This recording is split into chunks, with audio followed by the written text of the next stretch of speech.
Óscar López, portavoz del Partido Socialista en el Senado. Muy buenos días, bienvenido. ¿Cómo le suena a usted esa música? Esa posible vicepresidencia para Pedro Sánchez en un gobierno de gran coalición. Bueno, yo en primer lugar, teniendo aquí al director del Mundo, le voy a felicitar por esa exclusiva que ha tenido, porque andan los periodistas todo el día persiguiendo al señor Rajoy de hace 2 meses y pico, no emite, y parece que el Mundo ha conseguido una gran exclusiva, ¿no? Yo creo que si el Partido Popular está pensando en eso es que no ha entendido nada, porque el Partido Socialista ha dicho por activa y por pasiva que no pactaremos el gobierno de España con el Partido Popular, pero no por una cuestión de siglas o de personas, sino porque hemos rechazado frontalmente sus políticas durante 4 años, porque no vamos a gobernar con quienes han hecho la reforma laboral, la amnistía fiscal, con un partido que además tiene un problema de financiación ilegal, como es el Partido Popular en este momento, ¿no? Por lo tanto, no hay caso, y si la propuesta fuera esa, la respuesta es no, gracias. Pero además, se hablaba, y me parece muy interesante, ¿no?, de que no solamente haría esa oferta de vicepresidencia, que ya le digo, no hay caso, sino que hay una serie de ofertas políticas, algunas de ellas muy interesantes. Por ejemplo, la reforma de la Constitución, dice hoy El Mundo, algo que venimos empeñados en plantear y que se decía, si no es posible hacer la reforma porque el PP está bloqueado. Pues bienvenida esa rectificación, si la hace el PP, para que se pueda hablar de reformar la Constitución. Pero reforma constitucional y también la ley electoral. Eso incluiría esa propuesta de Mariano Rajoy. Curioso que el PP cambie en eso. O, por ejemplo, también he leído o he oído en El Mundo renovar el modelo de financiación autonómica, algo que ya está incumpliendo la ley, que lleva 4 años bloqueado, que el PP está incumpliendo la ley, que no ha querido renovar hasta la fecha. Óscar López nos acaba de descartar una vez más, y he perdido la cuenta de cuántas son, la gran coalición. Imposible, ¿no? Hemos dicho ya desde el minuto 1. Ni nos lo planteamos. No, pero además me gustaría añadir algo. Bueno, cuando quieras. Si quieres añado algo. No, añada. No, lo digo porque ha habido quien ha hecho fortuna en los últimos años con un eslogan que decía bipartidismo, y me refiero a Podemos, diciendo que el PP y el PSOE eran lo mismo, y si algo ha quedado claro, como dice Iván, es que el PP y el PSOE no son lo mismo. Más bien al contrario, que quien ha llegado al Parlamento y ha votado 2 veces con Rajoy ha sido Pablo Iglesias, y por eso Rajoy sigue en funciones, gracias al voto de Pablo Iglesias. Esto es lo que ha quedado claro. ¿Y si le llama Mariano Rajoy a Pedro Sánchez, irá Pedro Sánchez a esa reunión? Nosotros siempre hemos ido, siempre hemos hablado, siempre ha habido acuerdos de Estado, y es bueno que los siga habiendo. Habrá que hablar de una reforma constitucional si se produce, gobierne quien gobierne, y de muchas cosas más, pero no vamos a hablar ni a formar gobierno con el Partido Popular. ¿La condición será ir con Albert Rivera o irá solo? Es que no vamos a negociar la formación de un gobierno, insisto. Aparte de que hacemos hipótesis, creo que los periodistas llevan haciendo cábalas 25 días sobre cuándo iba a llamar Mariano Rajoy. ¿Y qué vamos a hacer? Porque va diciendo Mariano Rajoy a todo el mundo que va a llamar, remedio. Y ahora parece que hay una filtración en El Mundo, muy relevante, por cierto, sobre un cambio de estrategia de Mariano Rajoy. Ese reloj que ponía de Rajoy, en el vídeo se movía, yo creo que el reloj de Rajoy se paró hace mucho tiempo. Rajoy está fuera de marco. Es más, a mí desde el punto de vista del país me parece un desastre que Rajoy siga siendo presidente del gobierno. Ahora, si quiere usted, desde un punto de vista electoral, que Rajoy sea el candidato del PP. El PP pide que Sánchez se aparte para poder negociar con el PSOE. Escuche lo que decía ayer Andrea Levy. Le pedimos al señor Pedro Sánchez que si él es incapaz de respetar a los votantes del Partido Popular, es incapaz de respetar al Partido Popular y a Mariano Rajoy, que dé un paso atrás y que sea otro el que negocie para que haya un gobierno estable en España, que eso es lo que nos piden los ciudadanos. La estrategia del PP es parecida a la de Ciudadanos, del señor Albert Rivera con Mariano Rajoy. Le está pidiendo a Pedro Sánchez que dé un paso al lado. A mí la estrategia del PP me parece muy parecida a la de Podemos, en el sentido de que es el bloqueo. Es decir, en este tiempo donde hay mucha gente cansada porque interpreta que ha habido una interpretación, nunca mejor dicho, por parte de algunos, quienes han hecho esfuerzos, quienes han avanzado, quienes han hecho un acuerdo, quienes han llegado a puntos en común, han sido precisamente el PSOE y Ciudadanos. Y quienes han estado en un bloqueo permanente ha sido el Partido Popular y Pablo Iglesias. Pablo Iglesias con su voto, es que en la coincidencia con Rajoy, ¿quién ha bloqueado esta situación? Esto es lo que se puede ver. Vamos a hablar de Pablo Iglesias, porque el PSOE afirma que habría asumido el 70% de las propuestas de Pablo Iglesias, de Podemos. Los socialistas han enviado una carta al líder de Podemos para culparle de la ruptura. Le reprochan que ni siquiera ha cuidado las formas porque podía haber esperado a escuchar la respuesta a las 20 propuestas que plantearon.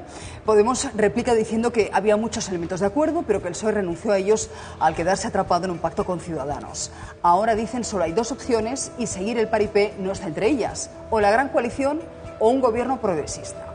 Acusan ustedes a Pablo Iglesias de haber roto unilateralmente esta negociación. ¿Qué pasó entre las 8 de la tarde del jueves y las 12 del viernes, cuando escuchamos a Pablo Iglesias dar por rota la negociación? Es una excelente pregunta para Pablo Iglesias, que de verdad, si consigues la respuesta, yo me pondré el vídeo porque me interesa muchísimo.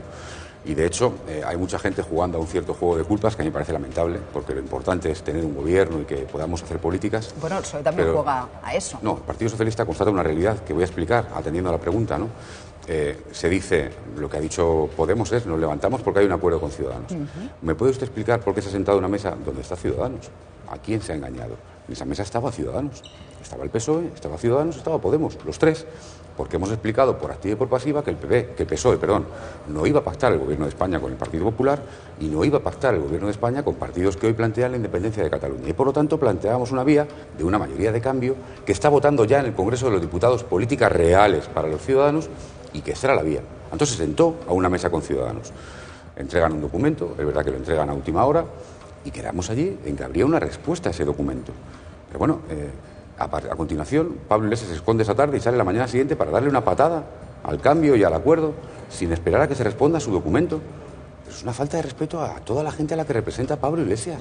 Pero ¿cómo se puede hacer un planteamiento? ¿Pero qué seriedad? ¿Pero qué confiabilidad? ¿Pero cómo se puede plantear, aquí está el documento, respóndeme, y a continuación, sin tener respuesta, romper toda negociación? ¿Cómo se puede explicar eso? Pues por eso digo que es la pregunta del millón. Ojalá consigáis una respuesta. Susana, ¿qué pasó entre una tarde donde te habías comprometido a esperar a recibir una respuesta por parte de los demás para llegar a un acuerdo, y a continuación una patada a ese acuerdo tan importante para tanta gente? Es que fue muy llamativo, porque por la mañana aquí entrevistamos a Antonio Hernando y él creía que todavía estaba complicada la negociación, pero era posible, podía haber puntos de acuerdo entre ambos documentos, en el que teníais con Ciudadanos y el que había planteado Podemos. Y, en fin, yo le vi como muy positivo y todavía algo esperanzado, y de repente sale en rueda de prensa después de Podemos muy molesto, diciendo que de alguna manera Pablo Iglesias se le había cargado todo, ¿no? Bueno, yo creo que cada vez hay más gente, yo lo escucho todos los días, cada vez hay más gente que piensa que seguramente si no fuera Pablo Iglesias, si hubiera sido otra persona, como Errejón, por ejemplo, hubiera habido un acuerdo de gobierno, seguramente. A mí lo que me preocupa es que Podemos, en una oportunidad histórica que ha tenido, con un resultado extraordinario, donde yo sé, y no opino, sé, afirmo, ha habido muchísima gente que ha votado a Podemos para que gobernara con el PSOE, para que estuviera con el PSOE en un gobierno, para que fuera la garantía de que ese gobierno era más de izquierdas, etcétera, etcétera. Tienen que ver frustrada la oportunidad histórica que ha tenido un partido como Podemos de poder estar, de poder condicionar. Lo digo de otra forma. Pablo Iglesias ha sido muy eficaz denunciando, pero Pablo Iglesias ha demostrado no servir para resolver problemas. Pablo Iglesias, a la hora de denunciar los problemas, hablar de los problemas, está muy bien como comentarista, pero Pablo Iglesias, para resolver problemas, no ha demostrado ser útil. No se ha visto que tenga una utilidad Pablo Iglesias, como digo, resolviendo esos problemas que denuncia, porque, y acabo, aquí estamos todo el día con las siglas, los partidos, el PP, el PSOE, Ciudadanos, ¿y los ciudadanos qué? Es decir, ¿dónde está? Nosotros, y esto es muy importante, hemos votado que haya una ayuda a parados de 52 años en el Congreso, y hemos votado juntos. Hemos votado suprimir los aforamientos de los políticos, y hemos votado juntos. Hemos votado devolver la universalidad al sistema de salud pública, y hemos votado juntos. Hemos votado paralizar la LOMCE, hacer un acuerdo educativo y que las becas sean un derecho, y hemos votado juntos. Todo esto lo hemos votado juntos en el Congreso. Hay 200 diputados que pueden hacer posible eso mañana mismo, y no es posible, porque Pablo Iglesias bloquea esta situación y porque los ciudadanos con su voto han cambiado el Parlamento, pero el Parlamento no es capaz de cambiar el gobierno porque Pablo Iglesias está empeñado en el bloqueo. Evidentemente, la versión que da Pablo Iglesias es muy distinta. Dice que en la mesa no se habló del referéndum catalán, pero sí que era uno de los 20 puntos que planteaba Podemos en su propuesta al Partido Socialista y a Ciudadanos. Pero no solamente lo planteaba en ese documento, sino que por la tarde, y sin responder, se fue a ver al presidente de Cataluña para decirle que, por supuesto, se reafirmaba en la propuesta del referéndum. Por cierto, decía, no, donde no estamos en la independencia, pues que se lo pregunte a la señora Colau, porque cuando hubo una consulta en Cataluña, la respuesta de la señora Colau fue sí, sí, doble sí, que se lo pregunte a la señora Colau. Mire usted, ha dicho usted bien que Pablo Iglesias da una versión donde pone problemas. El problema era el referéndum para la independencia de Cataluña. El problema era los sillones, la vicepresidencia, el control de Televisión Española, del CNI, de los jueces y fiscales. El problema era un documento donde se decía que los jueces y los fiscales tenían que pensar como el gobierno. En España, en el siglo XXI, ¿de qué estamos hablando? El problema era cada día uno diferente. Y yo pregunto, ¿no será que el problema era Pablo Iglesias? ¿No será que al final de todo el problema era el propio Pablo Iglesias? Pero usted tiene la seguridad de que con otro negociador, efectivamente, con Íñigo Errejón, ese acuerdo hubiese sido posible? Porque Íñigo Errejón también se ha pronunciado en contra del pacto Sánchez-Rivera. Íñigo Errejón se sentó a una reunión encabezando el equipo negociador de Podemos y la segunda ya no encabezaba él porque le quitó Pablo Iglesias. Pablo Iglesias dice que el acuerdo también era muy complicado con las líneas rojas que el Comité Federal había marcado a Pedro Sánchez. De alguna manera viene a decir que no le han dado margen de maniobra, de negociación. Escúchele. Creo que a Pedro Sánchez le han metido en varias jaulas. En el Comité Federal del 28 de diciembre, básicamente le prohibieron que hablara de Cataluña y que llegara a un acuerdo con Podemos. Y eso ha mantenido a Pedro Sánchez en una jaula tan estrecha en la que básicamente le han dicho está prohibido que gobiernes con Podemos y ha tenido que llegar a un acuerdo que él mismo lo ha definido así con las derechas, con lo que él definió como las nuevas juventudes del Partido Popular durante la campaña electoral. Claro, si le esposas, si le metes dentro de una jaula, es muy difícil que tenga más para negociar en la dirección que hubiera sido sensato y razonable, pues negociar con nosotros, negociar con Compromís, negociar con Izquierda Unida. Bueno, lo que vienen a decir es eso, que en ningún momento los varones del Partido Socialista, la vieja guardia, quería un pacto con Podemos o un gobierno bipartito con Podemos. ¿Y cómo se explica que Pablo Iglesias haya dado el gobierno a muchos candidatos socialistas en las comunidades autónomas? Pero eso es distinto, ¿no? Ah, eso es distinto. Vamos a ver, aquí ha habido un problema en todo momento de un señor, me refiero a Pablo Iglesias, que no coincide con lo que piensa la mayoría de la gente que ha votado a Podemos, que no coincide con mucha gente de Podemos que está gobernando con el Partido Socialista en comunidades y ayuntamientos y que no tiene nada que ver con hacer posible un cambio en este país, que ahora busca justificaciones imposibles para algo que ha visto toda España. Porque toda España ha visto que el día que citó el rey a los candidatos, el señor Iglesias entró y le entregó un gobierno al rey.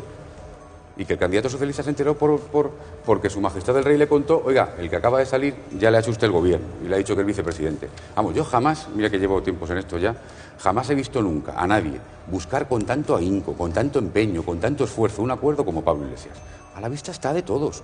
Es una pena y una lástima y desde luego yo pienso no ya en 11, sino en 15 millones de personas que votaron cambio, que querían cambiar las políticas del señor Rajoy y que por el empecinamiento de Pablo Iglesias seguimos donde seguimos sin gobierno, seguimos con el señor Rajoy en funciones y estamos abocados, si no lo remedia, a repetición de elecciones. Militantes, según esta encuesta de La Razón, militantes de Podemos querrían un pacto a la valenciana, no un pacto con el señor Rivera. ¿Pero qué quiere decir a la valenciana? ¿Con Podemos fuera del gobierno? Es que yo a veces no entiendo lo que dice Podemos, no lo acabo de entender, pero como yo mucha gente que no entiende lo que está diciendo Podemos. Vamos a ver. Ahora, si usted pregunta a un militante de Podemos si prefiere un gobierno con Podemos o un gobierno con Rivera, pues la respuesta es bien sencilla. Pero, mire, de verdad, a mí lo que me preocupa es que Pablo Iglesias en todo esto se ha dirigido olvidándose de la gente a la que apeló durante mucho tiempo. Yo creo que Podemos es un partido muy importante, con un discurso muy importante, con cosas que ha dicho y que ha denunciado donde tenía toda la razón del mundo. Pero a mí, y si quiere usted a lo mejor es una opinión personal, Pablo Iglesias me parece una estafa. Hasta el momento ha sido una estafa permanente. Alguien que ha estado diciendo una cosa y haciendo la contraria. Subido usted el tono, ¿eh? Bueno, ya dije nada un día, que ver con lo que le escucha el señor Hernando el pasado viernes antes de la rueda de prensa de Pablo Iglesias. Le voy a decir por qué. la campaña. No, le voy a decir por qué. Bueno, ¿cómo se puede? Pero señor López, ¿cómo se puede pactar con una estafa? Esta es la pregunta. De hecho, Pablo Iglesias ha demostrado... Bueno, sí, pero es que usted le atribuye a Pablo Iglesias como si Pablo Iglesias fuera alguien que no tuviera que ver con Podemos. Dice, no, es que los de Podemos piensan otra cosa, pero Pablo Iglesias es el que manda en Podemos. Absolutamente. De hecho, como es el que manda, la estrategia se sigue a rajatabla sobre lo que él quiere. Entonces me parece un poco, en fin, contradictorio que usted le atribuya unas cosas a los votantes de Podemos y a la militancia de Podemos y otra diferente al propio Pablo Iglesias, que es el que, digo, marca la estrategia. El asunto es que ustedes han trabajado denodadamente, me parece que han hecho un esfuerzo soberbio, han sudado la camiseta y sin embargo no han obtenido resultados. Y en este punto, a 3 semanas de la convocatoria electoral, ¿cuál es la impresión del PSOE? Pues parece que el PSOE no tiene una buena perspectiva. Y en todo esto, señor López o Óscar, es donde estamos, ¿no? Todo lo demás ha quedado en prácticamente, bueno, pues un esfuerzo notable. Porque fíjate que yo no quería entrar en campaña, ¿no? Pero he visto un montón de encuestas, muchas, ¿eh? Sí, es que hay que decir, la de ABC, en fin, no he visto ni una sola donde suba Podemos, ni una sola. Quizás esta que han sacado ustedes ahora mismo de La Razón. Debe ser la primera vez que veo algo así. De todas las demás he visto que quien pierde algo es Podemos. Quien más pierde es Podemos en la repetición de las elecciones. Ellos sabrán. Nosotros hemos actuado en esa clave, ¿eh? Por cierto, tampoco he visto ninguna en la que el PSOE perdiera. En todo caso se mantenía o subía, en todo caso. Es más, me cuesta mucho creer, fíjese lo que le digo, me cuesta mucho, ¿eh? Luego se ven las encuestas. Por cierto, un día sacamos las de antes de la campaña para ver todas, ¿vale?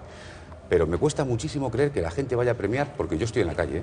Y escucho a la gente en la calle, ¿eh? Y también veo encuestas, ¿eh? ¿Y qué le dice la gente en la calle? Pues desde luego no me ha dicho nadie qué bien Pablo Iglesias, ¿eh? Nadie. En todo caso han dicho, y estoy hablando de votantes no de votantes del PP, obviamente, pero sí de personas que votaron cambio, que no han entendido nada de lo que ha hecho Pablo Iglesias. Nada es nada. Y sé lo que le digo, sé lo que le estoy diciendo. Y hablando de encuestas y de las elecciones, si los actuales líderes de los principales partidos han fracasado rotundamente o fracasan, como parece ser, en formar un gobierno, ¿no tendría sentido de cara a los españoles que se presentaran otros a esas elecciones? Porque a mí me da la sensación de que al final lo que vamos es a las mismas caras, las mismas ideas, el mismo bloqueo y la posibilidad incluso de que obtengamos los mismos resultados y que estemos otra vez bloqueados y estemos hasta el otoño sin gobierno. ¿No tiene sentido que esos líderes asuman su responsabilidad, cedan el paso a otros? Pues yo creo que Mónica Oltra, sí, incluido, por supuesto, entendido la Pedro pregunta. Sánchez. Hay un viejo truco en comunicación política que consiste en que cuando uno tiene un problema lo socializa para que lo tengan todos, ¿no? Claro, no es así. En esta situación donde los españoles, A, querían gobierno y B, puedo estar equivocado, querían la mayoría un cambio de gobierno, ha habido quien ha hecho acuerdos, quien ha cedido, quien se ha presentado con un acuerdo y ha dado un paso adelante. Por cierto, quien puso el reloj en marcha se llama Pedro Sánchez. Nada que ver con el señor Rajoy, que salió corriendo. Por cierto, quiero recordar, el PP, que es el partido del orden, de la ley, del respeto institucional, el mismo día que el señor Rajoy, y esto se ha olvidado, entró a ver al rey, el mismo día, he dicho, ahí está la hemeroteca, dijo que iba a aceptar el encargo de su majestad el rey. El mismo día. Y salió diciendo lo contrario. Quiero decir que su majestad el rey, entiendo que vería los periódicos diciendo va a venir Rajoy a aceptar el encargo y se encontró lo contrario en la reunión. Pedro Sánchez fue valiente, dio un paso adelante, ha hecho un acuerdo con otro partido político, por cierto, que no piensa como nosotros. Se ha presentado ante la sociedad con sensatez y con sentido común, y sin cambiar de caballo, y sin hacer locuras, y sin tener la tentación de explorar una vía con partidos que estaban planteando la independencia de Cataluña.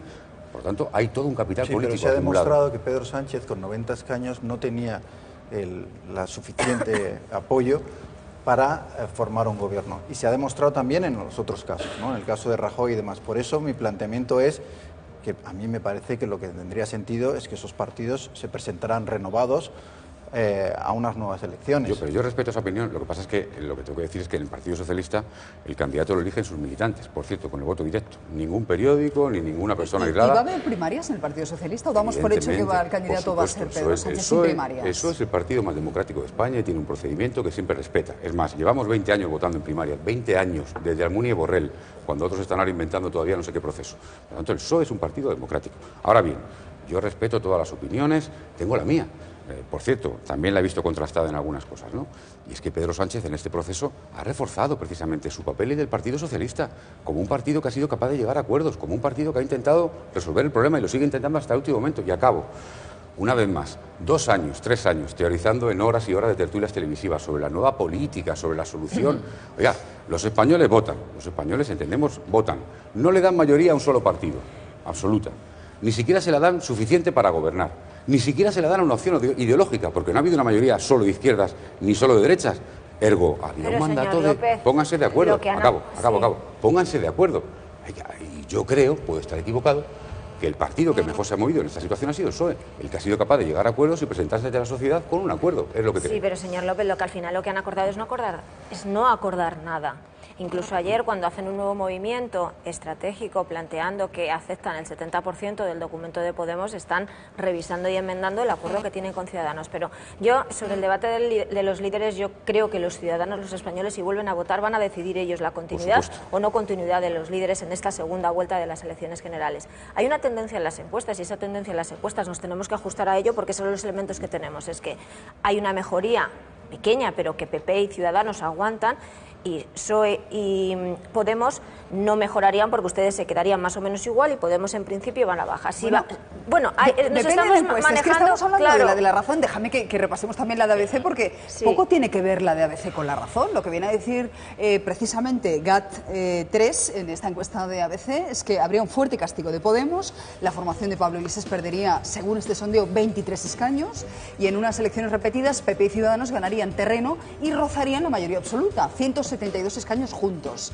El PP ganaría 4 escaños, el PSOE 5 y Ciudadanos también 5. Es curioso porque el PP se beneficia de la abstención y hay un corrimiento de votos de Podemos al PSOE, de los socialistas a Ciudadanos y de Ciudadanos hacia el PP, que beneficia a Mariano Rajoy. A mí me parece que la abstención es verdad, depende de cómo se pronuncien los españoles, puede beneficiar más al bloque de centro-derecha que a la izquierda. Pero voy a la pregunta, vamos a quedarnos porque en lo que ocurrió el 20 de diciembre posiblemente el elemento de interferencia ha sido el independentismo, el que ni el bloque de centro-derecha ni el bloque de PSOE Podemos sumase, porque hacían falta el voto independentista.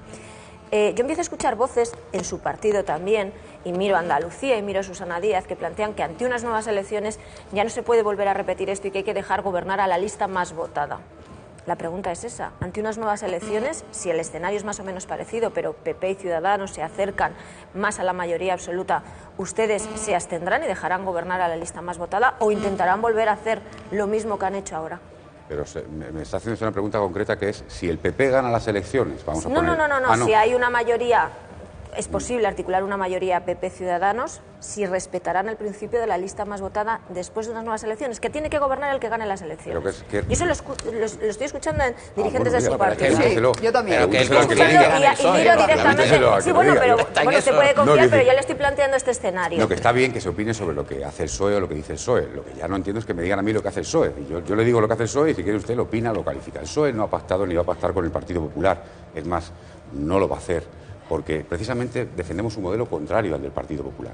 A mí me cuesta mucho creer, respeto todas las encuestas, por favor, y además he visto de todo, hay una volatilidad brutal. He visto a Podemos ser quinta fuerza política en Cataluña y 2 meses después ser primera en las generales. 2 meses, yo no he visto esos vuelcos como está viendo ahora, nunca. Pero me cuesta muchísimo creer, si es así, tiene un electorado... El Partido Popular, con lo que ha hecho en estos 3 meses, encima reciba un premio. Pero entiendo, señor López, de la respuesta que me está dando es que la dirección que encabeza Pedro Sánchez después de unas nuevas elecciones tampoco volverá a intentar negociar y no respetará a la lista más votada. ¿Eso es lo que me está diciendo? Nosotros hemos explicado una y otra vez. Porque yo creo que entonces van a tener un problema interno con varones como puede ser, por ejemplo, Susana Díaz. Es mi opinión y información. Nunca nos lo reconocería y menos en este momento, en pre-campaña.